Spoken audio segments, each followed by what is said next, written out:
Por que você veio ao hospital universitário?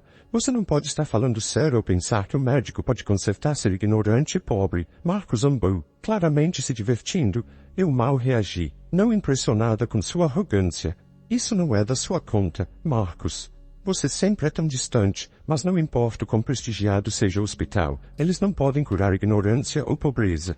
Eu nem me dei ao trabalho de fingir uma risada diante de sua fraca tentativa de humor. De repente, uma enfermeira veio correndo em nossa direção.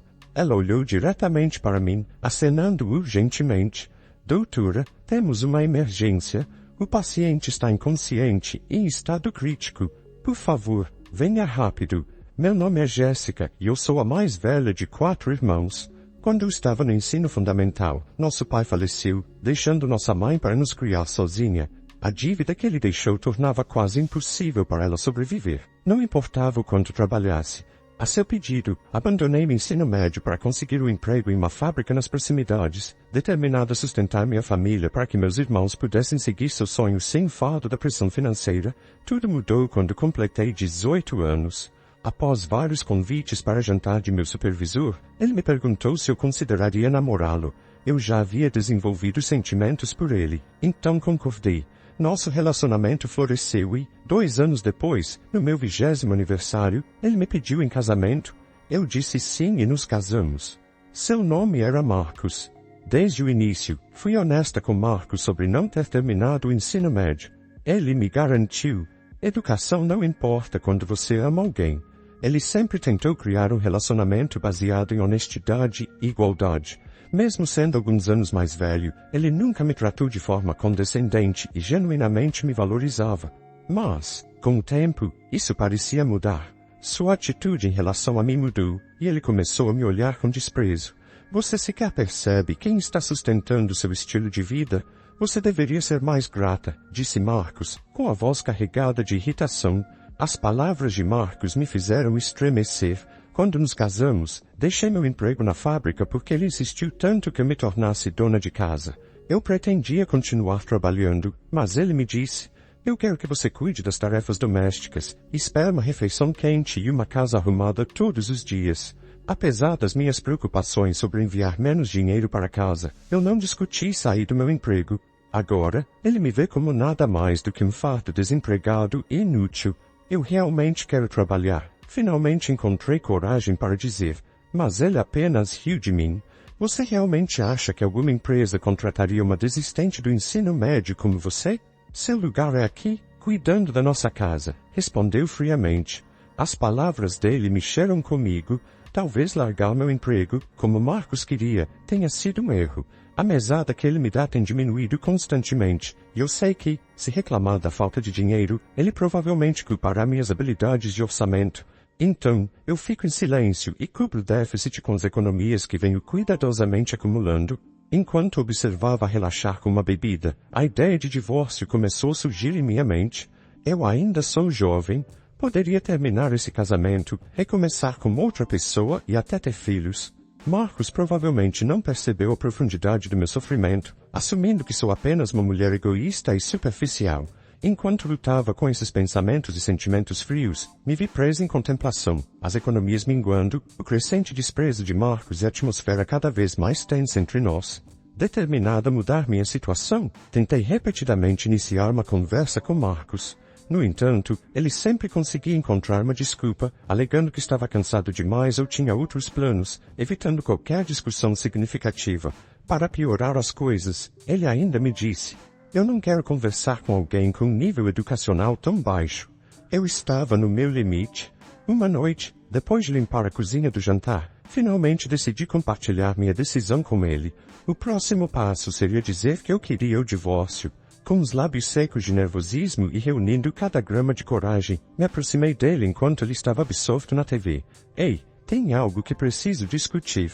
Ao ouvir a tensão na minha voz, Marcos olhou para cima de onde estava, com uma expressão indiferente. Eu estendi os documentos do tribunal e a carta do nosso advogado, encontrando seu olhar diretamente. Acho que seria melhor se nos divorciássemos, disse com firmeza. Uma profunda carranca se formou em seu rosto. Eu me preparei para uma discussão acalorada, mas, em vez de uma explosão, ele apenas me encarou em silêncio. Pude ver seus punhos se fechando e seu rosto ficando vermelho de raiva. Apesar da fúria, ele se conteve e não deixou que as emoções o dominassem. Após uma longa e tensa pausa, ele finalmente murmurou em um tom quase inaudível. Alguém com seu nível de educação. Seus punhos se apertaram ainda mais e seus olhos queimavam de ressentimento enquanto ele me lançava um olhar gelado. Instintivamente, dei um passo para trás diante de seu olhar penetrante. Você acha que tem o direito de me desafiar? Você não tem nem diploma do ensino médio.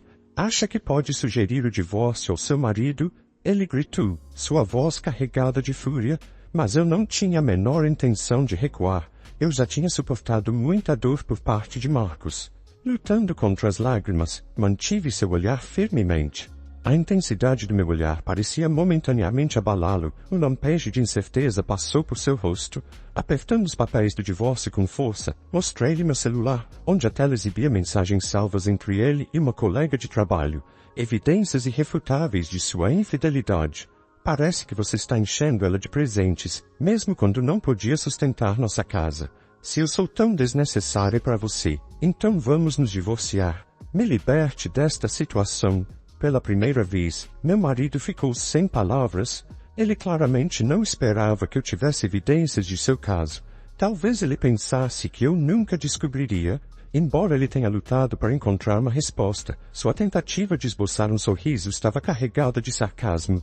Viver com alguém não tão inteligente pode ser estressante. Preciso de um refresco ocasional, disse ele, admitindo o caso sem nenhum sinal de remorso. Então voltou a assistir TV, como se a conversa tivesse terminado. O vazio da resposta dele era palpável. Rapidamente me movi e peguei o controle remoto e desliguei a TV, preenchendo a sala com silêncio. Com o olhar irritado agora fixo em mim, reuni toda a minha força para controlar minhas pernas trêmulas. Estendi os papéis do divórcio novamente. Tudo o que você precisa fazer é assinar. Por favor, estou implorando. Por que Marcos é tão resistente ao divórcio? Ele me despreza, afirma estar infeliz com nossa vida diária, e ainda assim se agarra à pretensão de nosso casamento enquanto está envolvido com outra mulher. Por que ele simplesmente não me deixa? Não consigo entender isso. Se ele acredita que eu não tenho o direito de sugerir o divórcio, então ele deveria ser o único a propor. Eu faria qualquer coisa para me distanciar dele. O medo do julgamento social por ser divorciada do meu marido e até mesmo minha própria autocensura empalidece em comparação à minha necessidade de escapar desta situação. Se você quer tanto divórcio, meu marido disse com suspiro, pegando os documentos do tribunal em mãos, então devolva cada centavo das despesas de vida que cobri até agora. Se você conseguir isso, vou considerar o divórcio. Isso é absurdo. É impossível, pensei. Afinal, você é apenas uma dona de casa sem educação. Marcos riu baixinho, claramente se divertindo. Estamos casados há 3 anos, e durante esse tempo, o dinheiro que ele me deu para despesas domésticas, mesmo em minha estimativa conservadora, seria um valor muito alto. Embora eu tenha recebido bem menos recentemente, pagar essa quantia apenas com minhas economias está completamente fora de questão. A maior parte do dinheiro foi para o aluguel mensal e as compras, sem sobrar nada para outros gastos. Apesar dos meus esforços para economizar, muitas vezes tive que recorrer às minhas economias. Não consegui aceitar sua exigência. Por dentro, estava em tumulto. Ele observou minha confusão com um sorriso presunçoso, e naquele momento, uma faísca de determinação se acendeu dentro de mim. Eu estava decidida a provar que ele estava errado, e minha resolução tornou-se inabalável. Peguei minhas coisas e saí da vida dele, definitivamente. 12 anos depois, me vi parada no saguão de um hospital universitário, sentindo-me desorientada. Era minha primeira visita a essa instituição, e eu estava perdida em meio ao labirinto de corredores. A equipe ocupada parecia alheia ao meu dilema, me deixando à deriva. Continuei consultando o mapa rudimentar que segurava, tentando desesperadamente descobrir onde estava e para onde precisava ir. Jéssica, de repente, ouvi meu nome ser chamado por trás. Virando-me surpresa, vi um homem de meia-idade parado ali. Sentia uma leve sensação de familiaridade, mas não conseguia identificá-lo. Desculpe, nos conhecemos? Perguntei, um pouco envergonhada. O homem suspirou e me olhou com um leve toque de irritação. Pessoas que abandonam o ensino médio também esquecem rostos. Eu não consigo acreditar que você esqueceu o homem com quem se casou.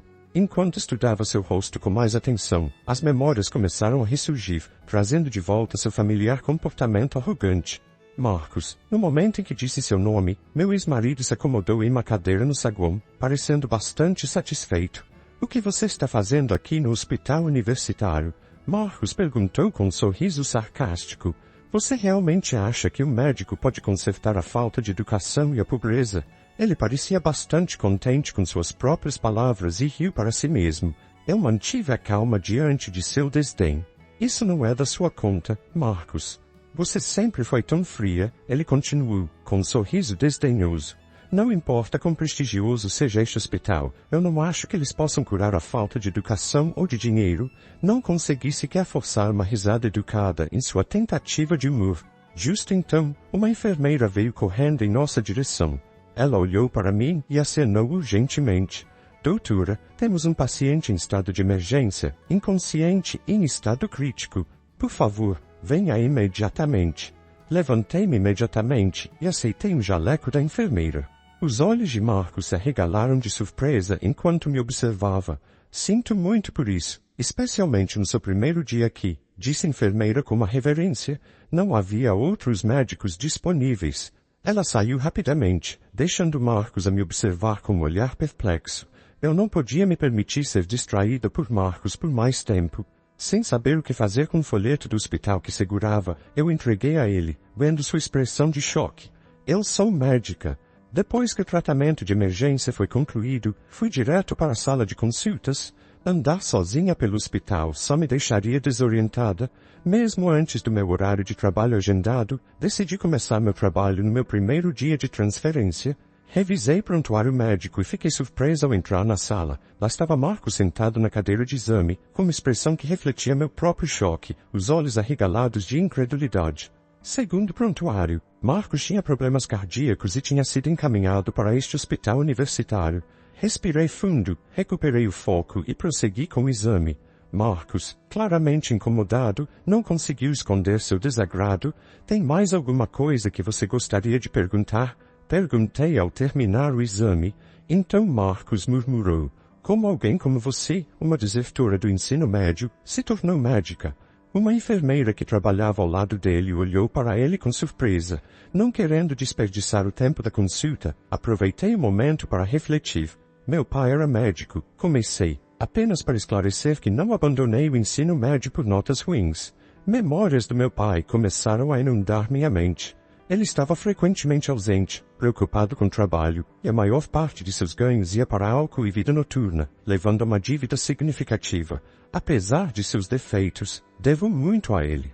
Seu compromisso com minha educação desempenhou um papel crucial em minha trajetória. Desde jovem, aspirei a seguir seus passos e nunca vacilei nesse sonho. Me esforcei nos estudos durante o ensino fundamental e o ensino médio, e minha mãe sempre acreditou em mim, dizendo: Jéssica com certeza se tornará uma médica.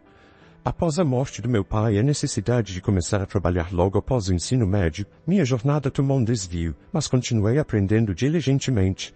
Obtive meu diploma de ensino médio e fui para a escola de medicina. Mas não há como você ter dinheiro para ir para a faculdade, ele replicou. Meu salário foi economizado pela minha mãe, e eu também aproveitei as bolsas de estudo. Respondi. Bolsas de estudo para você? Sua incredulidade deixou atordoado, mas rapidamente recuperei a compostura e mantive meu olhar firme. Você costumava me menosprezar, chamando-me de desertora do ensino médio e questionando minha inteligência. Isso era apenas porque você não sabia toda a história. Marcos me lançou um olhar carregado de raiva, enquanto a enfermeira sussurrava que o tempo de consulta estava quase acabando. Virei-me para preparar o prontuário médico para o próximo paciente, lançando um último olhar a Marcos. Sobre as despesas de vida que você queria que eu reembolsasse, posso pagá-las agora mesmo, até mesmo o dobro se você preferir. Minha renda atual excede a sua. O rosto de Marcos ficou rubro, claramente atingido pelas minhas palavras. Seu orgulho parecia profundamente ferido, e sua raiva era palpável enquanto ele respirava pesadamente. Percebendo que estávamos em uma sala de consulta pública, com pessoal médico se movimentando ao nosso redor, ele se levantou abruptamente com barulho. Espere, você fracassou, doutora. Vou fazer uma reclamação. Com isso, Marcos saiu da sala de consulta. Observei sua saída e deixei escapar um pesado suspiro. Apesar da minha exaustão física, senti uma surpreendente sensação de alívio. Parecia que Marcos tinha inicialmente buscado tratamento em outra instituição, mas acabou sendo encaminhado para o hospital universitário onde eu trabalhava. Com uma expressão de desdém, ele voltou para me ver após nosso divórcio. A vida de Marcos havia tomado um rumo desastroso.